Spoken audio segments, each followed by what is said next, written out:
Hi, I'm Joe Solari and I help authors build great businesses. Today we're going to talk about cumulative advantage and what it takes to create cumulative advantage. I've been talking about this in my newsletters and how it is an important part of the marketplace that authors need to understand. I'm in the process of researching a book that will be out later this year. I wanted to start sharing some of the things I'm discovering because I think they're really important and are going to help authors to understand how to make their marketing really work for them. So let's begin with just understanding what cumulative advantage is. I think a good way to understand this is to start out with, let's take an audience of authors, let's say all the authors that are currently in Kindle Unlimited. So if you took all of those authors and you measured their height, you would get a chart that would look something like this.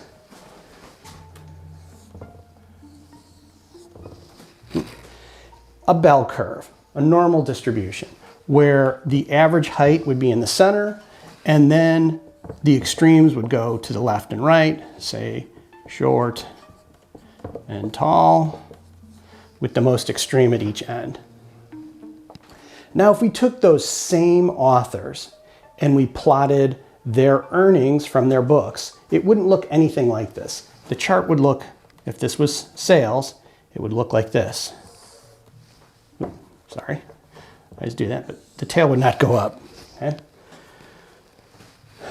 This is what cumulative advantage looks like, and it's called a Pareto distribution. So it's skewed to one side heavily, and it is a sign of cumulative advantage in the marketplace. And we know this is the case. And how do we know this is the case? Well, let's talk about a couple examples. Let's first talk about title revenue. So there's right now, there's about 8 million titles, roughly, that are published on Amazon. And right now, roughly about 120,000 rank will get you a sale a day. So that means, if you do the math, kind of estimating what a typical book makes, you're looking at about 1.5% of the market makes $1,000 a year.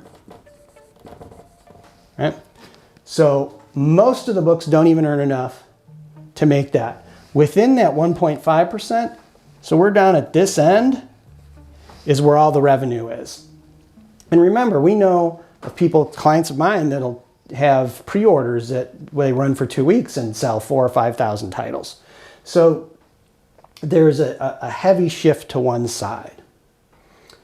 Now you may be like, but there's so many authors making money, there's millions of dollars out there. Well, here's the thing you have to understand about that. The percentages of who's making money hasn't changed.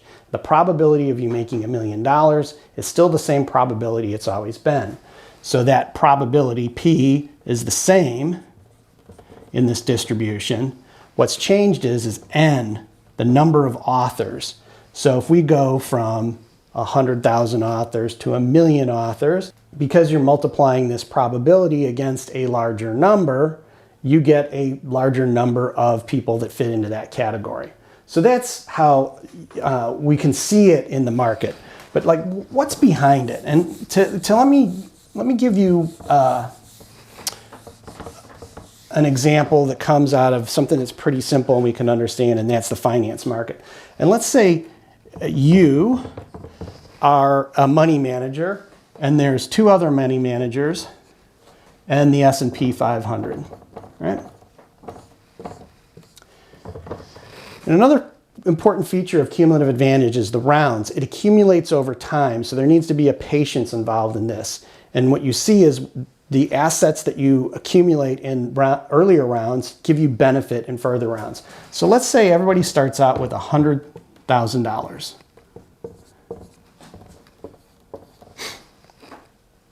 And the S&P 500 does 8%, your competition does 10%, and you do 15%.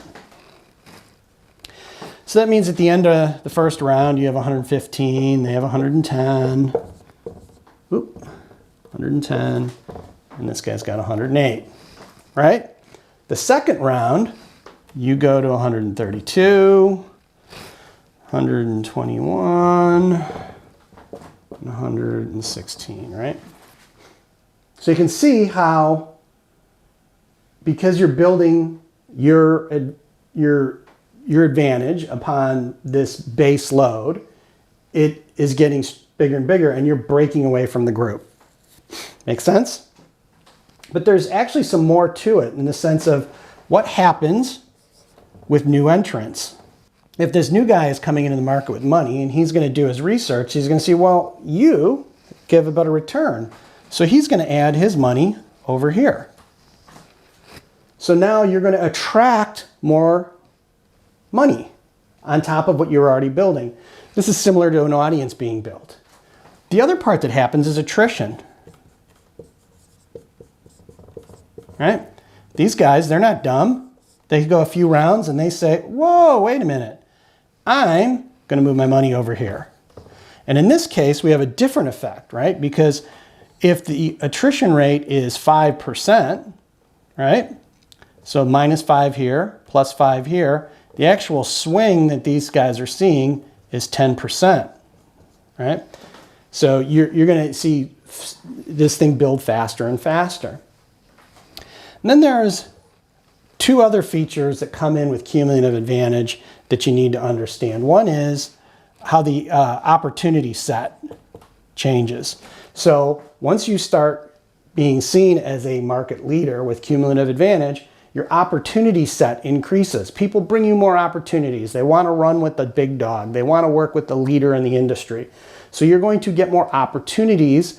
And even if you don't take all those opportunities, the fact that you have more presented to you gives you more chance to pick the right opportunity that was going to accelerate your whole business. The final piece is the leader piece. As a leader in the market, you're going to start to influence the market once you get to a certain size. Perfect example of this is Warren Buffett. He decides to invest in a particular company. He says, I want to invest in this railroad.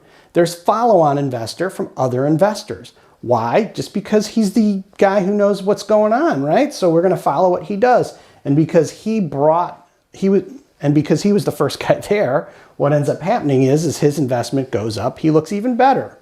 So you can see how this opportunity set and leadership impacts how the mechanics of cumulative advantage works in a stock market. But what about for an author? Let's talk about that.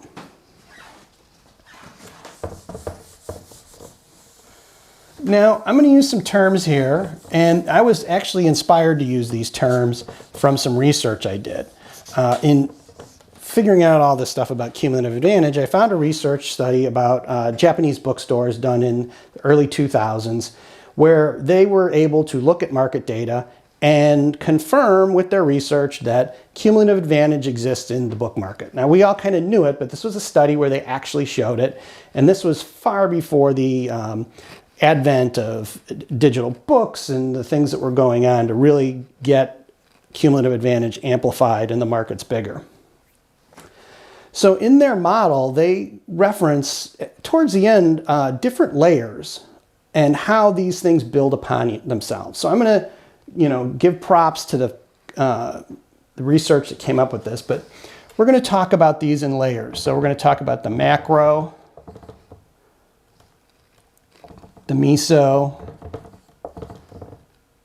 micro, and this one's one I added, the neuro. So these layers are what are going to be the basis of our model that we're going to build. And at this macro level, we're talking about cumulative advantage. These are the market forces that are in play. What are those market forces? Well, you've got, rank. Oh, by the way, apologize for the writing and any spelling errors that may pop up along the way. Revenue,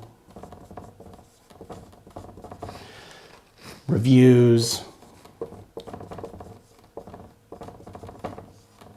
But this is these are the massive market forces that, quite frankly, are kind of out of your control.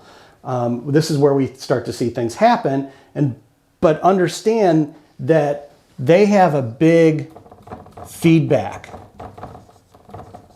right?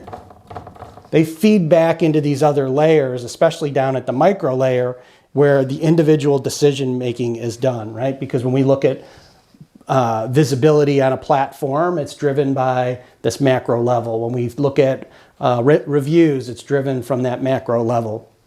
So that's where this feedback loop is going to kick in. But let me go a little further into these levels. So the meso level, what happens here? This is all about community, right? How do we build a community that fosters cumulative advantage? This is a big deal because what my research has shown is that, this is an obvious thing, is, social media doesn't make a network, doesn't make a group, even if you have a Facebook group. That's not necessarily what we're talking about here. And what we'll see is that social media actually can hurt your ability to build the right type of group. And why is that? Well, social media is based on what are called weak ties. Weak ties are great. There's research by called The Strength of Weak Ties by Granover. It was done in like 73. And it talks about how these weak ties are strong in the sense that they can communicate fast. They can bridge geography quickly. They can get a message out to people across demographics. In that respect, when it comes to getting a message out, they're good. But what we need is something different. And the way to think about this is, we talk about viral messaging. And viral messaging is great when it's something like a short snippet or chunk of information. Like, what was the score of the game last night? What is the winner of the election? What weather is it going to be tomorrow? I can give you that information. I only need one contact point of the right information, and now I've been infected. I have that information. But that doesn't help with when we need to do something like a complex behavior change. And that's really what we're doing, because when we're not just trying to send a message, we're trying to change behavior, right? We're trying to get somebody to buy a book and later advocate. Both of these have risk. Risk of money, and even more important in my view, time. Now, when it comes to this, and we're talking about behavior change, what we want is a dense, well-connected network. So that if you're the person who we're trying to get to come over, and you say, hey, have you thought of a good book lately? And you say, your book. And you hear that message multiple times. And you know that these people are talking to each other, and there's a real strong, reliable network, then it's going to reinforce and change the behavior. But what happens is if we have a weak network where there's different types of connections, right?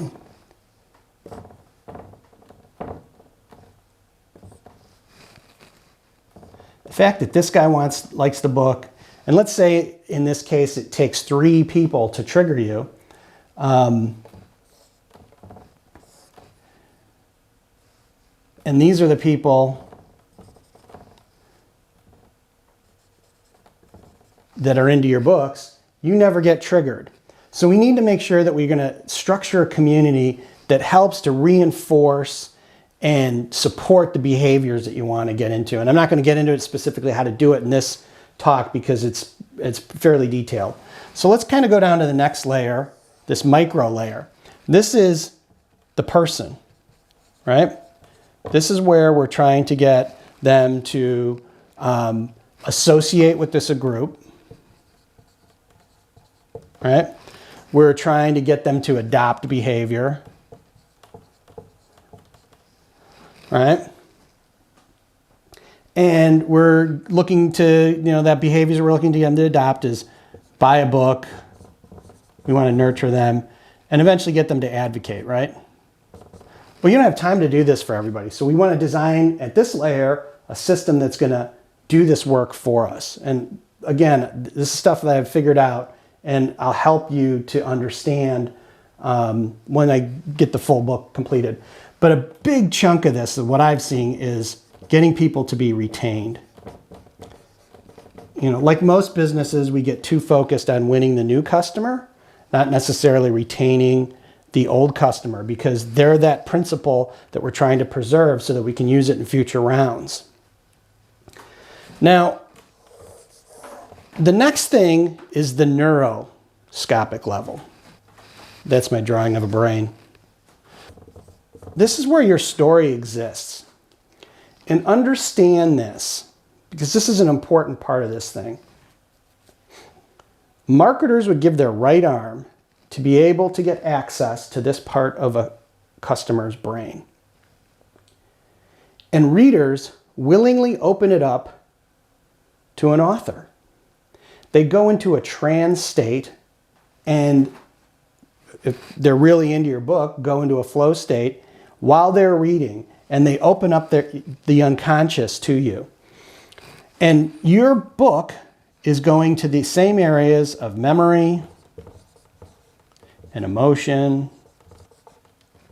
and it's creating parasocial relationships with your characters in your story world. And what this means is that this person is creating an emotional relationship with your imaginary characters like you have with real people. But there's been MRI studies where they've shown the brain activation when talking about an imaginary character is similar to a distant associate. And there's a lot of research around things like World of Warcraft avatars and how people feel about them, or characters in books. That's really interesting and is the basis of kind of how this whole thing builds up from the brain. But understand this, that your book physically manifests in their brain. It becomes neural pathways and synapse connections that is your story actually physically in their brain. And this is the point where you guys have such a powerful opportunity when it comes to marketing to use story and what happens in your books and your characters to go and build up to this cumulative advantage. And I'm going to and see how it scales up, right? Because if we do some things down in this area with the what's going on inside the brain, it's going to support these things, right? We're going to get people to feel that they're part of something, that they're going to belong. We're going to get them to feel that they're connected with you in a different way. And that's going to get them to do these things and to participate, because one of the other things I didn't put down here, but we want them to participate in your group, right? This is going to then build into this layer. It's going to get them to take on roles and to do things within your community. And then when you activate this community in a certain way, it's going to build into this layer. So really, it's going to be all of these different layers building and making a very robust, redundant system that is going to help you accumulate advantage in the marketplace. So, like I said, there's a lot more to this. I just wanted to kind of get out the basic framework for people to understand how cumulative advantage is created in a marketplace with the system that I've developed.